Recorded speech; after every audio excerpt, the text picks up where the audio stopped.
going on, guys? So today I'm going to talk more about meditation.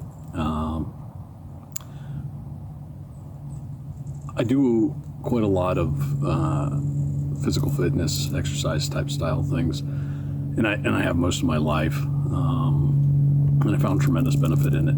But when I discovered meditation was a way to exercise my mind, my presence, my awareness in the same way I was exercising and keeping my body in some form of a shape.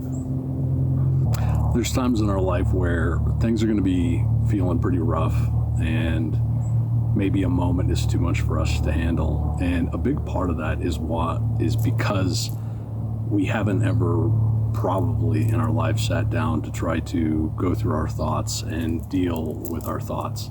And one of the amazing things that meditation grants is that as you practice it, it's not about washing out your thoughts. While that does end up happening, and you end up creating a deep inner stillness as you practice it and do it daily, a big portion of it is predominantly learning to be aware and present of what's going on in your mind at any given time.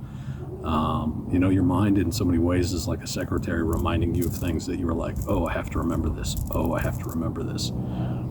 And so within that, you're going to experience some of those thoughts arising and everything else. And if you can't sit down and be silent with yourself in a quiet room, in a quiet place, and not be tormented by your thoughts, kindly said, it's probably a time to start listening to what they have to say and observing those thoughts and becoming aware of those thoughts. And one of the things that you're going to learn in that process is you're going to discover that there's a pattern to a lot of these things, and you start to realize why you do certain things that you do.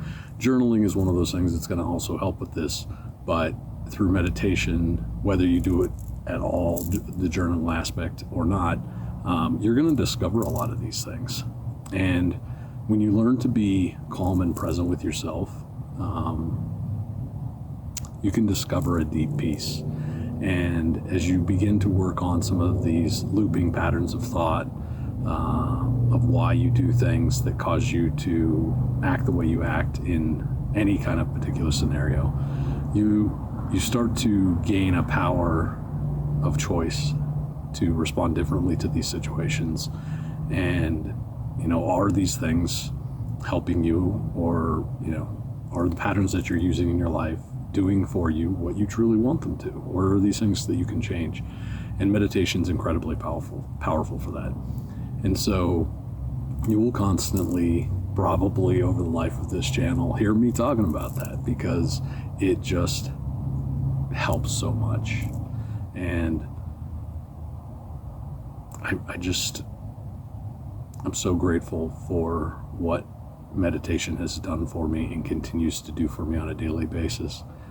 And so being able to sit with yourself and observe your thoughts and observe what's going on, and over time, like I've said before, try to meditate every day, never missing a day. If all you get is 5 minutes, perfect. At least you got the 5 minutes, but never miss a day. And sitting down and listening to what's going on and observing it, and making your out breath longer than your in breath. And and if you don't really want to listen to those thoughts that day, that's fine. You can still meditate. You can still follow your breath. And as you follow your breath, the mind settles, the mind calms down. If you're not adding thoughts to the monkey mind, and you're focused on one very specific thing, something like your breath. Some people will use candles. Some people will count beads. These things will help you to calm the mind, calm that monkey mind, and start having a very nice, deep inner calm. And, sometimes if a day is tremendously bad, and we're talking once a year kind of bad, yeah, it might take you 40 minutes. But if you've built a practice, those 40 minutes are something you look forward to. They're something that you run home towards like a cozy blanket, warm fire, your favorite drink, coffee or something. And it ends up being just a good friend, and a friend that I'm very grateful to have, and a relationship I continue to develop daily. And so I cannot speak enough about it. I cannot even begin to state how many benefits there is and there can be, and all the discoveries you'll make for yourself, about others, about the world, daily, just by having this practice. So if I can be another person in this world who says meditation will change your life, it absolutely will. And start today. There's no excuses. Just make it happen. It's 5 minutes with yourself, even if you hate it. And what's the worst that's going to happen if you do it for 30 days? You're going to learn a few things about yourself, and it can be incredible. So I hope this helps, and I hope everybody's having a wonderful day. I love you guys all so much, and I will talk to you soon.